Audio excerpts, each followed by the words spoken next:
Welcome into ProBox TV, January 24th. We are back, our first card of 2025, and what a main event we have. That's right, Naji Lopez, undefeated, the biggest test of his career against Castillo, a guy who has fought some of the best in the world in the light heavyweight division. We're going over the keys of victory today. What is our main event? And the other fighters on the card, what do they have to do to win? Jimmy Smith joined in studio by Chris Algieri, also the champ, Paulie Malignaggi, joining us via Zoom. Gentlemen, it's a great main event, but a big step up for an undefeated fighter. When you look at Lopez and what he needs to do, Chris, what does he need to do against a guy with much more experience who's been at the top of the game? Well, I think for Naji Lopez, he needs to be Naji Lopez. I mean, he's a phenomenal athlete. He's tall for the weight class. He's long. He likes to go for the kill, but he's got to be careful with Castillo. Castillo can really punch. Also, he's eye to eye. Not really used to that. Naji Lopez, 6'2", very tall for the weight class. So is Castillo. He's there too. He's going to be eye to eye with the same height. I think Naji has a little bit of a longer reach advantage, so he's got to be careful in that middle distance range because Castillo's the kind of guy who likes to punch with you. So I believe with Naji, needs to be all the way on the outside using athleticism and his length, or all the way in the inside like he did in the Khalil Walker fight, which is a guy that could really punch from a distance. But Naji was able to close the distance, get him on the ropes, be physical, keep him against the ropes, and get him out of there. So I think it's going to be a combination of fighting all the way on the outside and all the way on the inside for Lopez to be successful. Paulie, when you look at Castillo, he's fought Dimitri Bivol, fought Callum Smith. Where has that experience become a factor in a fight like this? When do you rely on that? Look, I've been in big fights. This kid hasn't. When does that come out, and does it in this fight?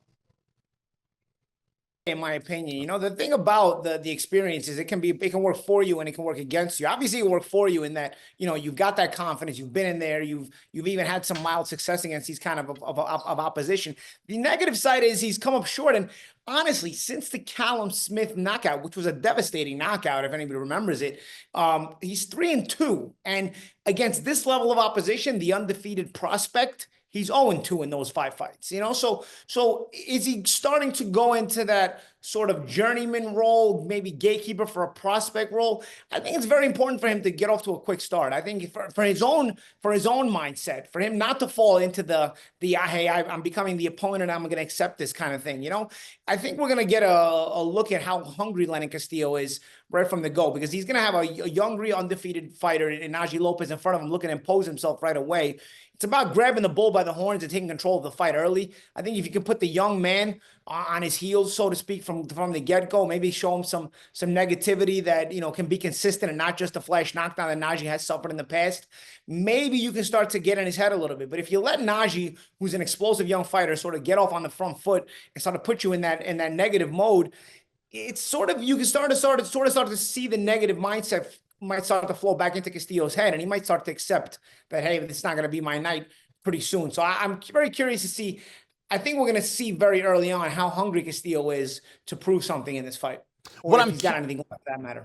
Yeah, what I'm curious about, Chris, it's this idea that right at 12-0, you and I have seen it many, many times. That's when a fighter starts making mistakes, right? It's when we a lot of times at this point see fighters take a little bit of a step back. In that vein, what does Lopez need to avoid doing? Maybe trying to do too much in this fight? What do you think the traps he might fall into in this Castillo fight? Well, a lot of times, and this is something that the CEO of ProBox TV was talking about, Gary Jonas, when, keeping these fighters hungry and on edge, so they don't fall into that rut where you create a paper tiger of a guy who's used to just blowing out a bunch of tomato cans leading up to when they actually step up in class.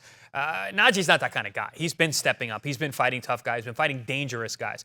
As the champ said, he's been down with a flash knockdown before. He's been rocked in fights. He's got that experience to where even if he does falter a bit, he can right the ship, so to speak, and get back on his P's and Q's. And we've seen him do that in the past. And I think with a guy like Castillo, who is as dangerous as he is, he can punch the way he punches, having that experience is going to be really important for Naji Lopez, so he does stay switched on. And when you look at that, Paulie, what I'm curious about when it comes to Naji Lopez, as his coach, you try to tell him, hey, don't try to do too much. Not necessarily trying to put on a show. You're trying to get through it with a win. Is it hard to kind of keep him grounded for this fight, Paulie? What's your thought on it?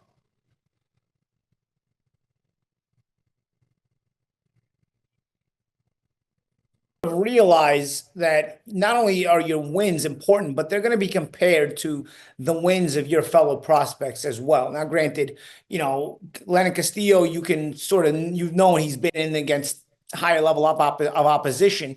But is it the same Lennon Castillo that was in against Callum Smith? Is it the same level of opposition? Is it the same Lennon Castillo that was in against Dimitri Bivol? You don't want to be in there long enough to find out. You want to start to take charge from the go, even if you don't get the stoppage. You want to take charge from the go, sort of leave them in the dust, so to speak, of the afterburners of that young engine that Naji Lopez has. But at the same time, yeah, you don't want to make mistakes. You want to still be impressive. Naji has a history of sometimes trying to do too much to try to be impressive and maybe making the occasional mistake and getting clipped with a shot or maybe getting buzzed with a shot. And those are the sort of things you want to see him sort of overcome. But at the same time, you don't want to see him lose that youthful excitement, that youthful determination, that drive, that mean streak. So there's a balance to be played, and you get there working these kind of fights. Just in Castillo's last loss, he lost to Hugo Carrillo, who's also 12-0, and Carrillo is also a prospect who's been in pretty tough. He has a win over Richard Van Sicklen, who we've had on ProBox TV in the past, who was a pretty good fighter himself.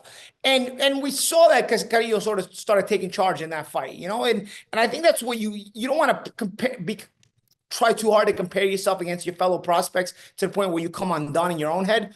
You got to obviously go in knowing that if I'm myself, I'm going to impress because I'm impressive. In that regard, I feel like that would apply to Naji Lopez. I feel like Naji Lopez doesn't have to try to be impressive. I feel like Naji Lopez just has to go and be Naji Lopez, and I think he can be impressive in this fight. I don't see Castillo being that determined to overcome any negativity if Naji takes charge early. I just feel like he's a little bit washed, not totally washed up yet, but I feel like he's a little bit more on the side of washed. And I think it's an opportunity for Naji to really make a statement in this fight. But Champ, a guy like Lennon Castillo, who may be falling into that gatekeeper zone, if he catches you with a shot and he feels like he can win, he's going to go for it. I still think he has enough left in him. And we've seen Naji get buzzed, as you mentioned, and Castillo can punch, and he likes to punch with you. Those are dangerous guys. If he finds any success early on, we got to fight. And that's the thing. I mean, that's where Naji has to really be careful early in this fight. Is you take charge, you grab the bull by the horn, so to speak, and then you just, once you do that, you sort of domesticate the animal, you domesticate your opponent, and you let him. He's a lot of these veterans who are kind of on the other side of their prime. They'll sort of have that understanding without having the understanding, an unspoken understanding where it's like, okay, bro, you're better than me tonight. You got too much firepower. You got too much youth excitement. I'm going to just go through the motions here and try not to get knocked out because I'm too old for this kind of battle. And I think you may want to get, because you want to take charge early to get Castillo to that point so that he doesn't get dangerous. Because like you said, a guy with this kind of veteran status, give him a little bit of opportunity to get confident, and they do. Listen, at one time, Dimitri Bivol could not domesticate Lennon Castillo. He went 12 hard rounds, was firing with Bivol the entire time. He went down, he got up, and was still, in the 12th round, still punching with Bivol. So at one time, this guy wasn't the kind of guy that could be domesticated.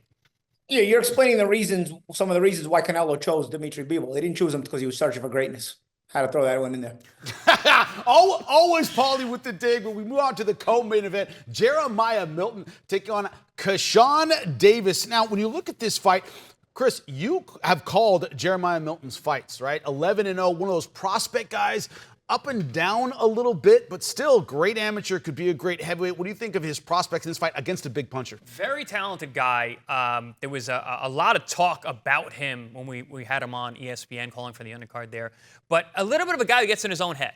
Because he has such a high level boxing IQ and amateur background, I think he thinks a little too much. He thinks very highly of himself as well. So I think he needs to kind of put that in the back burner and just be what he is. I mean, he's a good sized heavyweight. He's got a lot of talent. He's got good power. He just got to go out there and do that. Not overthink so much and just go out there and fight and be himself. And when you look at his opponent, Keyshawn Davis, 10-0, 10 knockouts, never gone the distance. Paulie, that can be a double-edged sword, right? We know you have power, we know you can finish, but there's always that knock of, can you be in a long, difficult, grueling fight? Never been past round number 5. This is a potential 10-rounder. What are your thoughts on that?